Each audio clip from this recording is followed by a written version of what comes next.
Hablando de Páginas Podcast.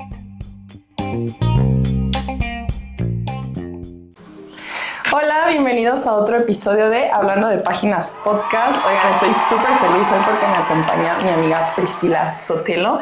Pris, muchas gracias por estar aquí. Y pues bueno, Pris estudió gestión cultural en Ciudad de México y actualmente es curadora independiente. Y hoy les traemos un tema que ya les quería hablar de ese en el podcast desde hace mucho, pero pues gracias a que Pris y yo hicimos fusión en esto, se va a poder lograr. Y pues bueno, Pris, no sé si nos quieras platicar un poquito más sobre ti.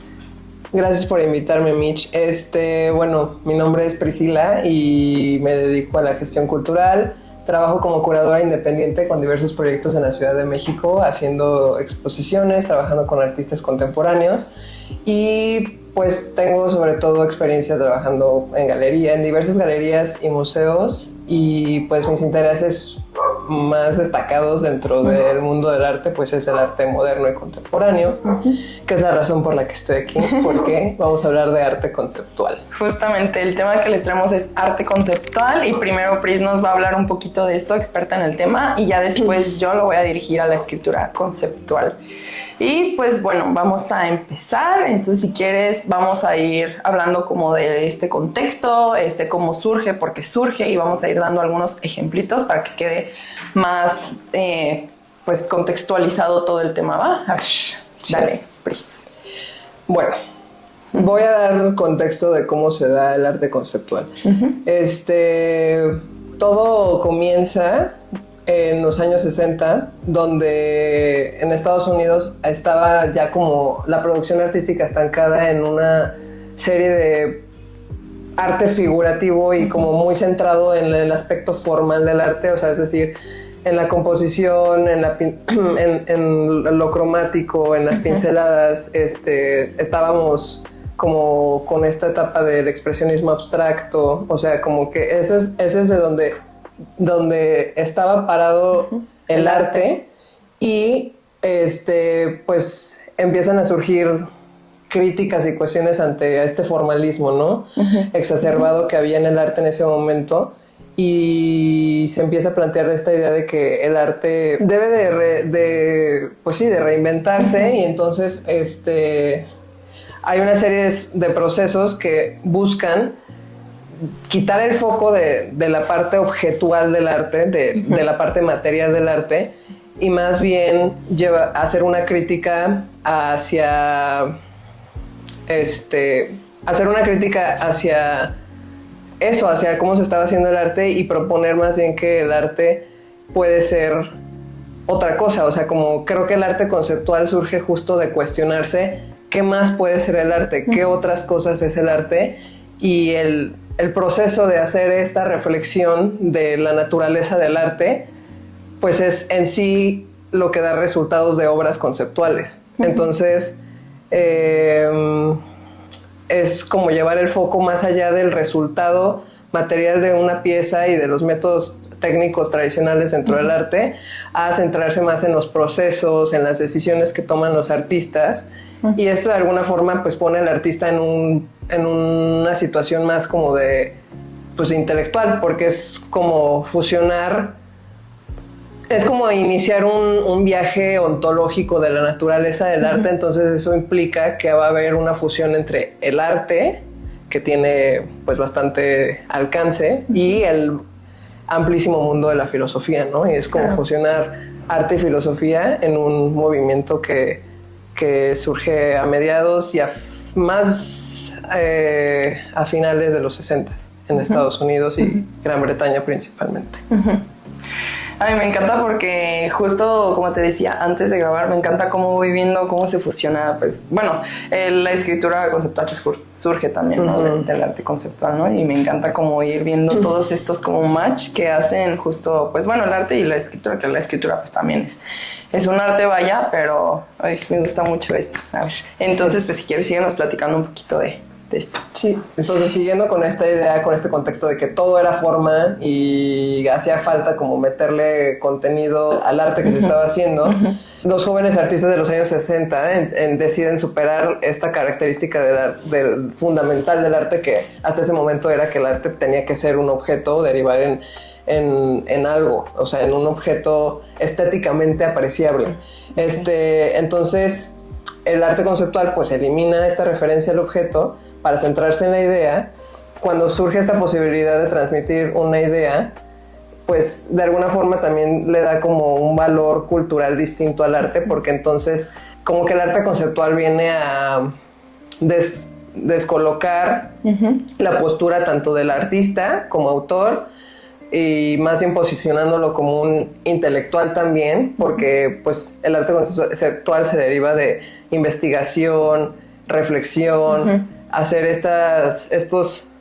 recuperar estas diferentes ideas y referencias, pues para poder plantear un concepto como arte, ¿no? Y que el concepto en sí mismo es arte, y al hacer esto, pues también demanda de parte de nosotros como espectadores, también demanda una contemplación o una apreciación que involucra pues una actividad intelectual de nuestra parte. También involucra pues leer, pensar, reflexionar para poder apreciar como lo que se está poniendo ahí.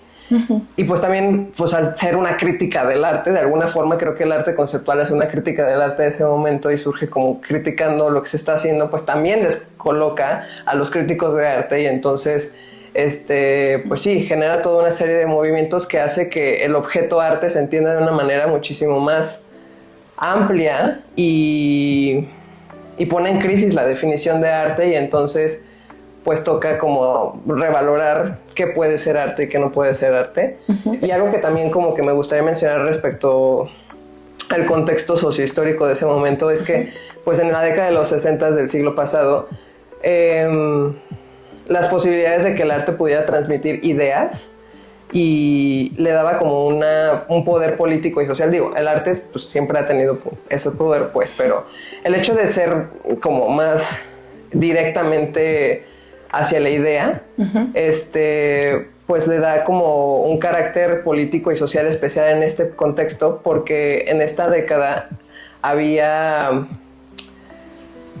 muchas sublevaciones alrededor del mundo, específicamente hablando de una que fue muy importante, que fue el Mayo francés, y que pues muchas de las personas que se estaban manifestando y que estaban siendo parte como de estas revueltas y sublevaciones acudían al lenguaje y acudían a hacer pintas en la calle y en muchos lugares para transmitir ideas. Entonces siento que es algo importante de mencionar, porque siento que de alguna forma se vincula con el hecho de la utilización del lenguaje en el arte y de destacar el poder de la palabra y el poder como de la filosofía y de las ideas expresado en el arte también.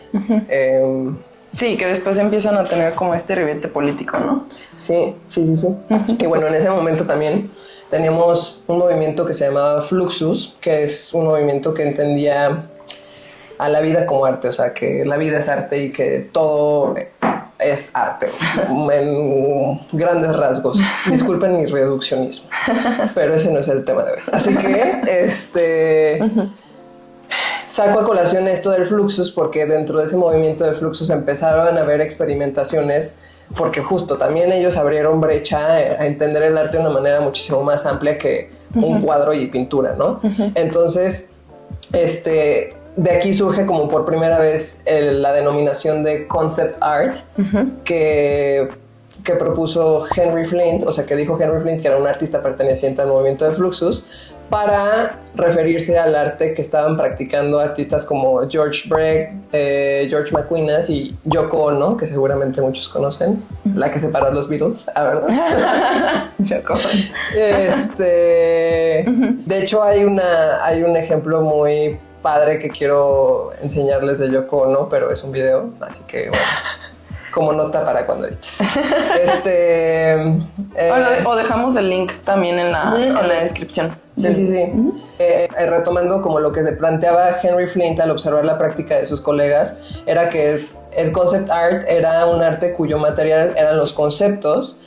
Por ejemplo, el material en la música así como en el material de la música son los sonidos. Y pues al poner los conceptos íntimamente ligados al lenguaje, pues el arte es un tipo de arte cuyo material, o sea, el arte conceptual es un arte cuyo material principal pues es el lenguaje. Entonces,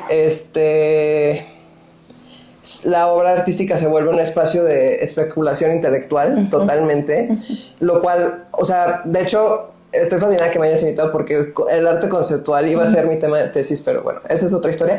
Pero me gusta mucho el arte conceptual porque justo me gustan las cosas que me provocan. Hay algo muy interesante en el arte conceptual que es definitivamente que te hace pensar, o sea, no hay una presencia de como una actitud provocativa constantemente, siempre busca retarte y provocarte y, o sea, y decir, ¿cómo? ¿Por qué? O sea, porque ahí hay un cuadro que tiene texto y me está diciendo por qué ese cuadro va a ser un secreto siempre para el artista y, o sea, es como, ¿qué? Sí. Entonces, ese tipo de planteamientos y de cuestionamientos a mí me gusta mucho porque se me hace que es importante, pues, estar en contacto con este tipo de estímulos intelectuales. Sí, claro. Y eso es algo de lo que a mí me gusta mucho el arte conceptual. Que pues también de alguna forma quita esta idea de que el arte tiene que ser apreciable estéticamente y que tiene que ser bonito, que tiene que ser agradable. Y pues no. Así no son las cosas. Porque justo hay que cuestionar las experiencias estéticas y quitar la mirada del objeto. O sea, si tú ves una obra de arte conceptual, no te vas no vas a colocar toda tu mirada hacia cómo es físicamente y sus aspectos y sus atributos estéticos en ese sentido, sino más bien a qué te provoca la idea que plantea. Y yo creo que sí se puede, claro que se puede tener también una experiencia estética a partir de eso, a partir de lo que te generan las ideas que se te están presentando, ¿no? Y pues bueno, o sea, como para seguir con el tema de lo que estaba pasando en ese momento, pues los artistas empiezan a usar muchas más cosas para hacer arte también, o sea, ya no están como los métodos tradicionales y se empiezan a involucrar técnicas y otras cosas como pues el texto, la fotografía, el video y el documento, el archivo, claro, ¿no? Y lo que ya decía, o sea, como esta exigencia del arte conceptual al espectador de pon atención, ¿no? Sí, claro. Lee, piensa, reflexiona, y pues sí, o sea, y ábrete a estar un poco incómoda un momento porque chance no vas a entender o chance no te va a hacer sentido o se te va a hacer como muy como ¿por qué me estás haciendo esto? ¿No? Sí, claro. Entonces eso me gusta porque da agencia al espectador, o sea, hace que tengamos una participación activa al estar, al presentarnos con el arte conceptual. Y bueno, principales exponentes del arte conceptual, o sea, un artista que es como conocido como uno de los padres del arte conceptual es Joseph Kosuth, que hizo una serie de protoinvestigaciones que son conjuntos que generan en el espectador un efecto como de cortocircuito al acto de mirar, o sea, porque está ligado irremediablemente a varias cosas que hacemos al mirar, que muchas veces es primero apreciar el aspecto físico de lo que estamos viendo, luego entender como la idea que hay de eso y leer, o sea, también para leer tenemos que mirar. Entonces como que juega mucho como con esta parte del lenguaje y de las ideas, y en este caso este artista tiene una serie de obras que es un objeto representado en sus tres formas, en sus tres fases como idea, creo yo, porque pues todo lo que nos rodea viene de una idea, ¿no? Y también creo que eso se me hace muy bonito el arte conceptual, como nos recuerda eso, ¿no? Nos recuerda que todo empezó por una idea. Claro. O sea, todo empieza por una idea, y haz de cuenta que hay una que se llama 1 and 3 shares, que son una y tres sillas, que pone la definición de una silla, o sea, cuelga así una hoja que dice silla, definición, RAE, bueno, no, en inglés. Luego pone una foto de una silla y luego pone una silla física. Okay. Entonces él hace este tipo de obras con más objetos y justo plantea eso, ¿no? O sea, plantea de alguna forma como la traición de la imagen, o sea, que nos recuerda que el hecho de que estemos viendo una foto de una silla no quiere decir que eso sea una silla. Y que la definición de una silla tampoco es una silla. La silla, pues sí es una silla porque está funcionando como silla. Pero realmente la silla sin la idea de la silla no sería la silla. O sea, como que juega mucho con estas ideas y como con el proceso creativo y conceptual para diseñar o para crear algo. Y de cómo nos fiamos muchas veces por las imágenes. Y a mí esta serie de Joseph Kosuth me gusta mucho porque me recuerda a otro de mis artistas favoritos que, bueno, el anterior y realmente no se inscribe como dentro de este movimiento, pero yo creo que dialoga demasiado y incluso encuentro demasiados paralelismos con la obra de Magritte que hizo una serie que se llamaba La traición de las imágenes y que justo hay o sea, como la más famosa es una pintura que es un fondo beige con una pipa pintada en el centro y abajo en cursivas dice Esto no es una pipa en francés. Sí. Y que justo pues también, ¿no? O sea, pone en cuestión eso de pues te da una bofetada de cómo si la estoy viendo y eso es una pipa, pero pues te pones a pensarlo, realmente no es una pipa, realmente es la pintura, la representación de una pipa. Sí. Entonces, bueno, ese es uno de los principales exponentes, Joseph Kosuth. También tenemos a Sol LeWitt, que trabajó más como con pues sí, intervenciones en el espacio y el documento y Douglas, no sé decir esto, Douglas Huebler. Él también usaba mucho el documento y también como esta coexistencia entre imagen y lenguaje. Y bueno, les voy a mandar como más ejemplos visuales para que puedan estar en el video porque siento que si me pongo a escribir cada uno de lo que hace me voy a tardar muchísimo. Claro. Y bueno, entrando en características del arte conceptual, pues bueno, como dije, ya elimina la referencia al objeto, se centra en la idea. Hay o sea, pone el foco en cómo las decisiones que toma el artista y en cómo planifica su obra, por así decirlo. Pues el uso del lenguaje es muy importante, hace proposiciones de carácter analítico y lingüístico y propone definiciones de arte diferentes que son como consecuencias de las definiciones formales que había del arte. O sea, como que al incluir estas proposiciones analíticas que tienen como un carácter lingüístico y demás, pues de alguna forma propone y expresa una definición distinta de arte. Entonces como que suele ser como un rasgo distintivo de este tipo de obras.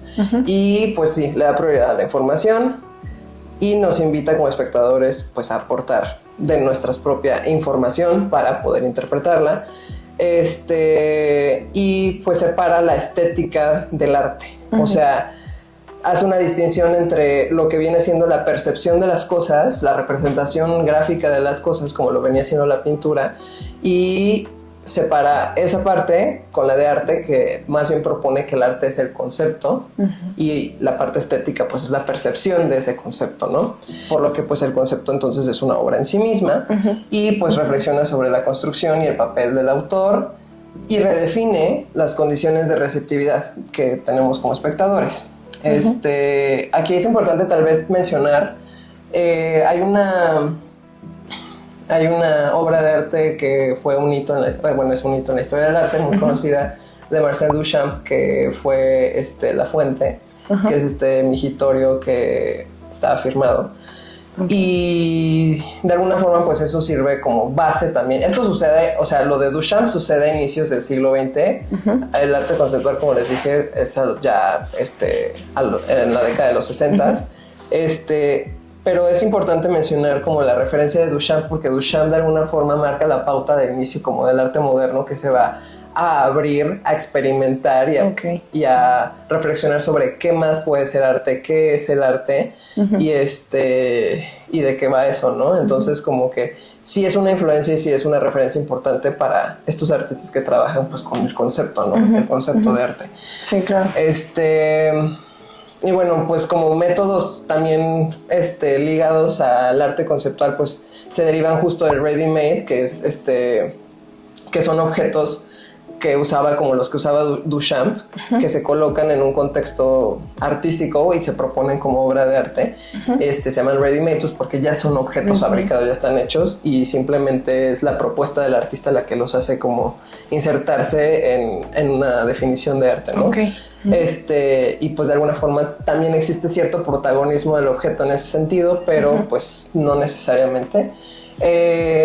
También otros métodos del arte conceptual pues son las intervenciones en espacios concretos, con imágenes, con textos, con documentos. Y pues sí, o sea, como que creo que algo muy importante es el uso del archivo, mapas, fotografías, o sea, otras referencias, todo lo que viene siendo un documento referente a otra cosa puede servir y puede ser parte de una obra de arte conceptual. Y otro método es pues en las que el concepto o la proposición o investigación se asumen a través del lenguaje. O sea, que es nada más como no atacar, pues, pero presentar las ideas a través del lenguaje, utilizándolo como en un formato pues artístico.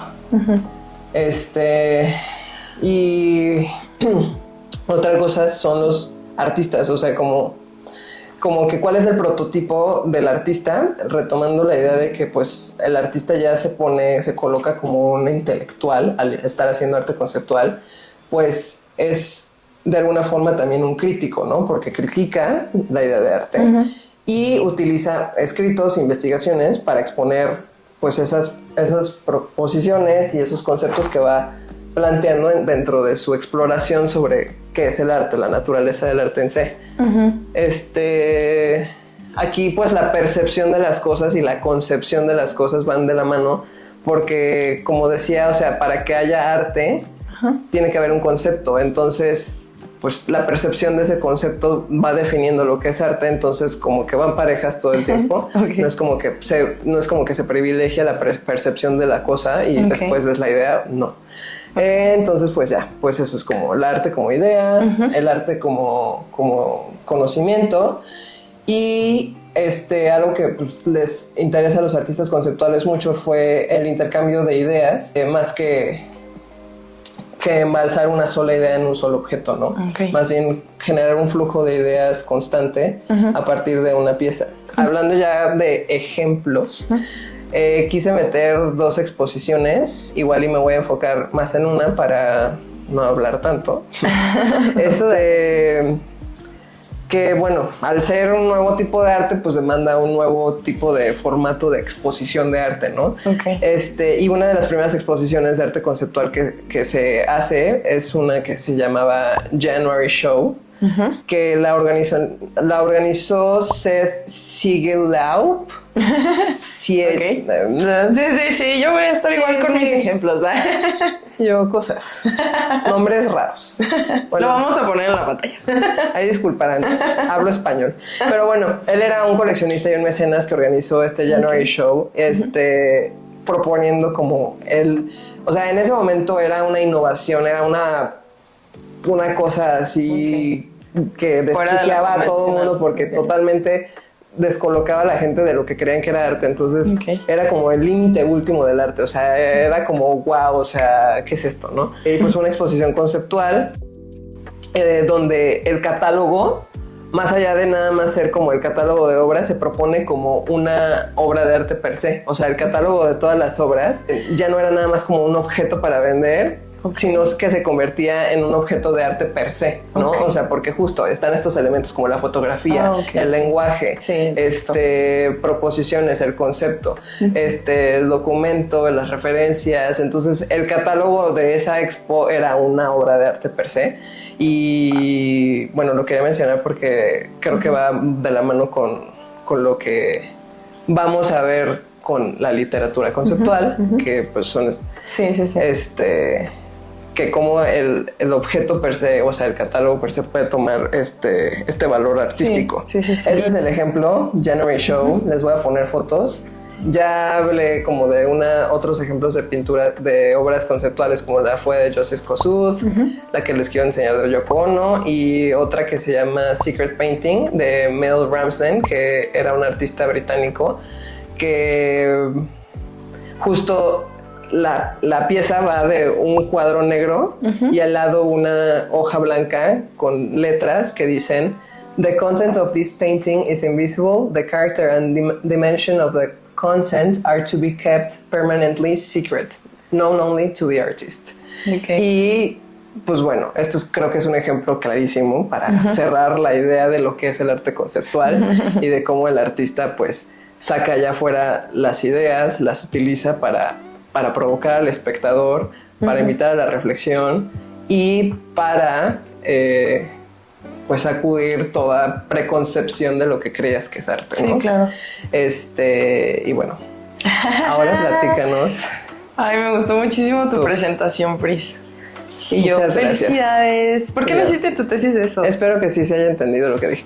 Porque, o sea, porque lo voy a hacer, porque me voy a poner conceptual y voy a ponerme a criticar la crítica de arte en México. Ah, súper bien. O sea, como que sentí que me daba más interés hacer la de eso, que en este momento de mi vida y en los intereses que tengo ahorita, siento que me puede aportar más investigar sobre la crítica de arte en México y hacer un análisis crítico de ella que el arte conceptual, porque de hecho mi anterior tesis iba a ser sobre era como proponer un manual o una metodología para apreciar o para mediar el arte conceptual.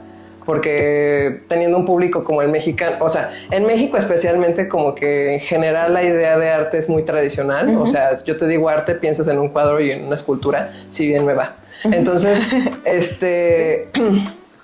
y digo, o sea, eso pues es totalmente una cosa pues contextual, histórica, social, cultural que tenemos.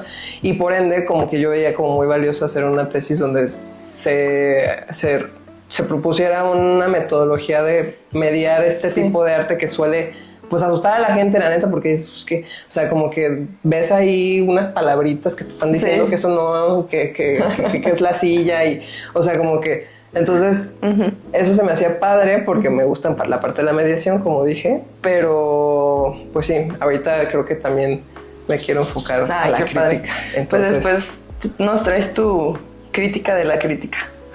Literal, o sea, es algo característico del arte conceptual, es que es esa tautología, o sea, que es como muy redundante. Sí, claro. Entonces, pues sí, también mi tesis es arte conceptual, ¿no? Sí, es arte conceptual. Y yo crítica de la crítica. Bueno, pues mi turno, escritura, literatura conceptual.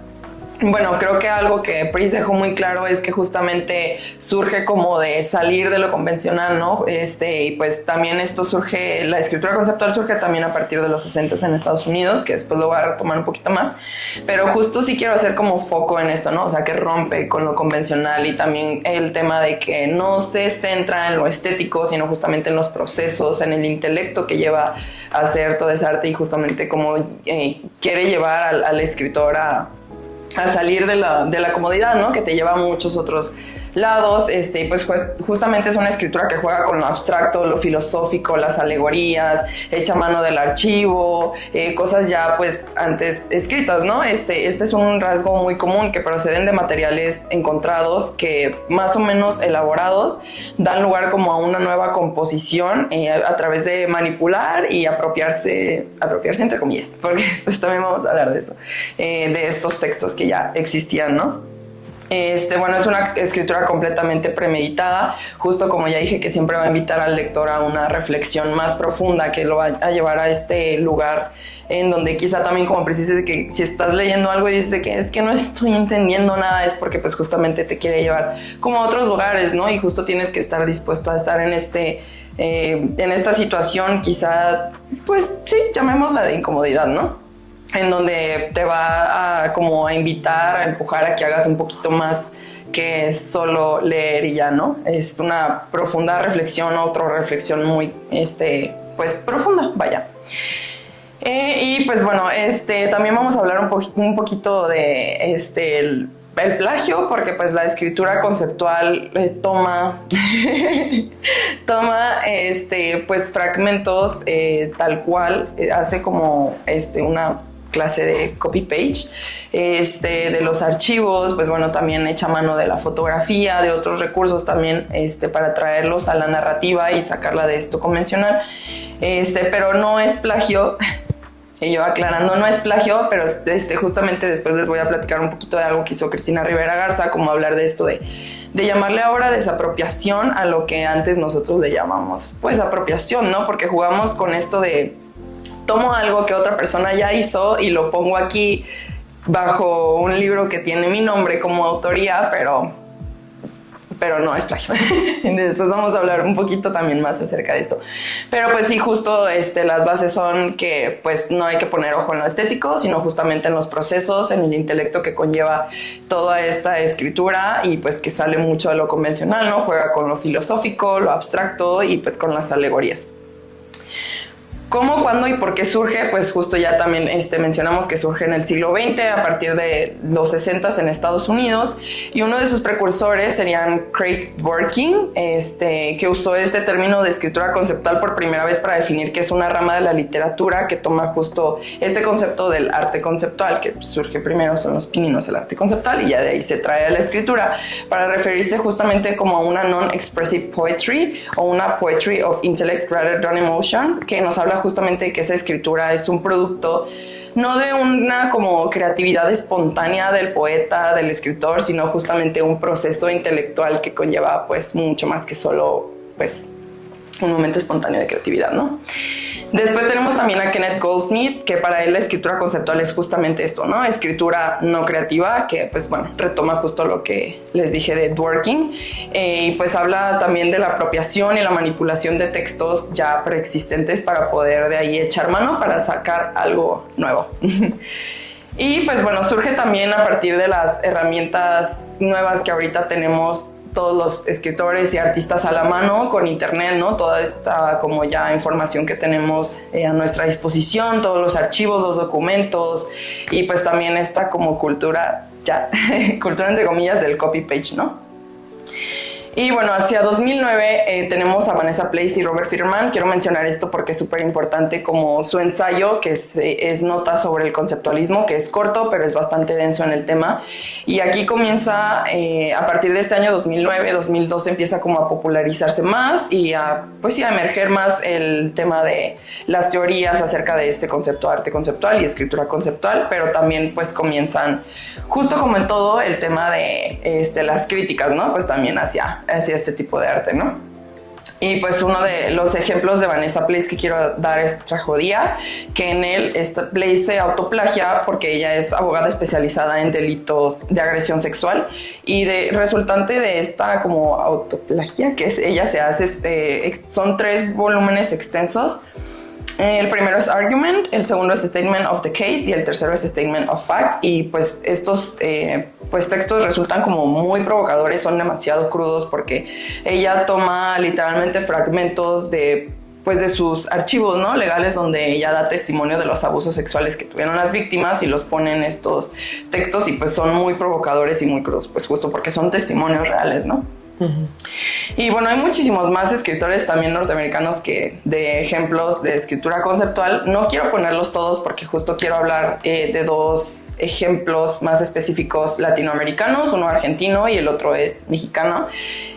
Sara Uribe claramente con Antígona González, pero antes de eso voy a hablar un poquito de Cristina Rivera Garza, que justo ella nos traduce al español el ensayo de Vanessa Place y Fierman, y también publica Los muertos indóciles, necroescrituras y desapropiación, justo donde nos habla de la apropiación de textos, ¿no?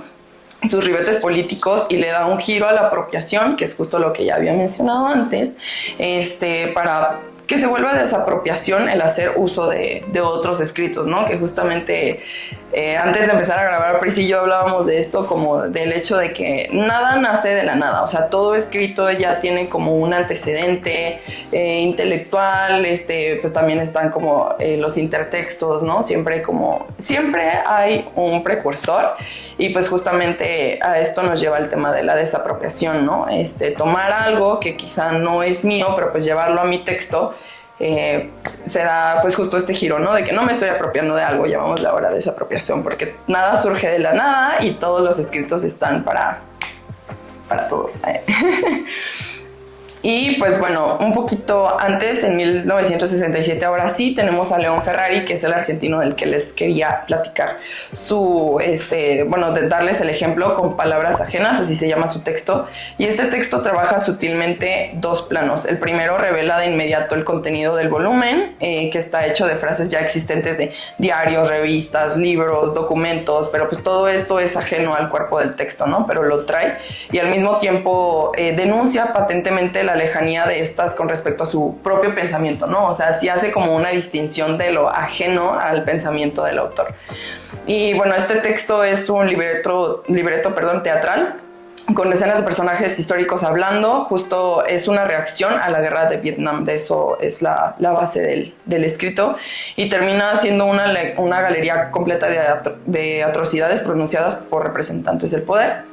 Este escritor Ferrari utiliza especialmente la escritura religiosa cristiana, el discurso norteamericano, a través de mass media y documentos, cuya bibliografía detallada ocupa 6 páginas al principio del volumen. Esto también es súper importante porque sí, bueno, en la escritura conceptual sí hay como esta pauta de este es mi escrito, sí, pero también hay notas, por ejemplo en Antígona González hasta el final hay notas y referencias de lo que han tomado, ¿no? De otros extractos, y justo creo que ahí radica mucho el tema de que no es plagio, ¿no? Porque al final se menciona también, estoy tomando esto pero pues al final el conjunto de todo esto es una obra nueva, ¿no? Que se está restableciendo. Y bueno, en este texto también de Ferrari se echa mano de la Biblia, recortes de periódicos, actas de procesos, frases de personajes históricos como Hitler, y entonces ahí tenemos un como claro ejemplo de cómo en un cuerpo de texto nos va metiendo un montón de pues cosas externas, ¿no? O ajenas, como también él le llama. Y bueno, ahora sí, hablando específicamente en México, pues tenemos a Antígona González, de Sara Uribe, y yo aquí lo tengo. A mí me gustó mucho este libro, o sea, que el profesor nos diera este libro como ejemplo, porque este tema yo lo vi en la universidad y justo por eso fue que lo quise traer al podcast, porque en su momento fue un tema que lo vimos en una clase y siento que, bueno, a mi parecer, siento que la clase no fue como suficiente para entender completamente el tema. Lo vimos pues yo creo que en 1 hora y media más o menos, y siento que no fue suficiente para como extraerle todo el jugo a lo que pues viene siendo arte conceptual y escritura conceptual, ¿no? Entonces pues bueno, el ejemplo de Antígona González a mí me gusta mucho porque justamente esta es una pieza conceptual que se basa como en la apropiación, en la interversión y la reescritura. Esta pieza fue pensada principalmente para teatro, pero realmente este libro es un poema sin personajes que relabora la tragedia griega de Antígona para hablar de los asesinatos de migrantes, pero pues basada justamente al descubrimiento de una fosa común en San Fernando, en Tamaulipas, en el 2010. Tumba de caídos en el medio de la llamada guerra contra el narco, cuando estaba en ese entonces Felipe Calderón como nuestro presidente. Y pues a través de un montaje de citas de autores diferentes, extraídas de fuentes tanto ficcionales como críticas y de testimonios de parientes justamente también de las víctimas, Sara Uribe nos pone todo este poema con ello, ¿no? O sea, es muchísimo archivo documentativo también, y pues es un coro polifónico sobre violencias justamente heterogéneas, de fuentes pues, y bueno, es una crítica completamente, ¿no? Sí, o sea, es como una crítica al contexto, sí, es como una crítica política planteada como poema, sí, claro, como un lenguaje poético, pero sí, informativo a la vez también, ¿no? O sea, sí, y me encanta porque, o sea, juega mucho también, bueno, les vamos a poner una foto en el video, pero pues ahorita se lo voy a enseñar a Pris. Juega mucho como con las tipografías, o sea, para como darnos a entender como las diferentes voces que nos va metiendo. Hay guiños, o sea, diferentes como usos de registro y así. Y yo, está padrísimo, cómprenlo. Y está cortito, son 100 páginas y pues justo, o sea, como les mencionaba, al final del libro vienen las notas y las referencias. Les voy a leer un cachito, justamente donde la autora nos especifica qué extrae de Antígona de Sófocles. Nos dice 4 citas como ejes escriturales. La primera, ni rastro de fiera ni de perros. Segunda, yo no he nacido para compartir el odio. Tercera, considero hoy como ayer un mal gobernante. Y la cuarta es, me ayudarás a levantar el cadáver. Luego nos dice también que del correo de instrucciones para contar muertos extrae y de un blog del proyecto colectivo Menos Días Aquí, nos empieza a decir como que extrae de cada lugar, ¿no? Fragmentos del Grito de Antígona, de Judith Butler también, que es pues, muy conocida. Pues no solamente tiene a Judith, tiene a Griselda Gambaro, María Zambrano, Margaret Yourcenar, Rómulo Pianacci, un montón de escritores que ella nos va metiendo justamente como en esta polifonía, donde también pues hay testimonios sacados de reportajes y notas periodísticas, ¿no? Creo que es un ejemplo bastante claro, pues sí, que a mí me gustó bastante. ¿Dónde lo compraste? Creo que en Amazon. Y yo, está en Amazon. También por si lo quieren adquirir, no es tan caro. Y está muy bonito. Aparte la presentación está como súper clean. Sí, muy arte conceptual. Y yo, sí, está padrísimo. Y pues bueno, creo que eso sería todo. También espero haberme dado a entender. No sé si tengas también tú alguna duda, algo que queramos aclarar, concluir. Pues no sé, tal vez podremos hacer como una breve, plantear alguna pregunta para reflexionar sobre el lugar que tiene. O sea, como a mí se me hace muy interesante abrir la discusión respecto a justo la autoría, ¿no? Y los derechos de autor. O sea, creo que estaría padre que habláramos un poco más de eso. Sí. No sé si en este o en el que sigue, pero... O sea, creo que algo que está muy padre del arte conceptual es justo como de manera descuidada utiliza referencias de todas partes y se inspira de muchas cosas, fusionando como justo esta exploración intelectual para manifestar una idea o un concepto que se desea crear, porque al final de cuentas pues eso es el proceso creativo, es hacer relaciones, es encontrar vínculos entre cosas que tal vez aparentemente no tengan nada que ver, y así es como pueden surgir ideas nuevas o un tercer elemento distinto a partir de juntar dos, ¿no? Entonces, pues sí, o sea, creo que pensándolo, o sea, como aterrizando esto al día de hoy, se me hace importante pensar en eso, o sea, en cómo pues hoy en día la originalidad, lo que te estaba diciendo antes, pues como que es algo que realmente... O sea, a mí me tiene sin cuidado ser original, la verdad. Y yo quiero invitar a todos a que les tengan sin cuidado ser original, porque no se puede.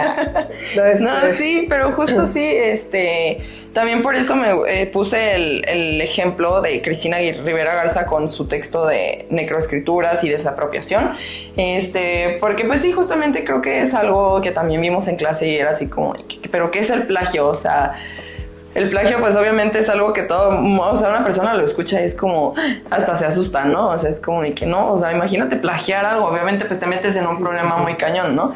Pero pues ahorita ya también está emergiendo todo esto de que no, o sea, ya no es apropiación, ya es desapropiación, úsalo, reinvéntalo, vuélvelo a sacar a la luz, ¿no? Entonces a mí eso se me hace padrísimo también. Obviamente es importante pues las fuentes, ¿no? Para que no sea plagio. O sea, sí mencionen.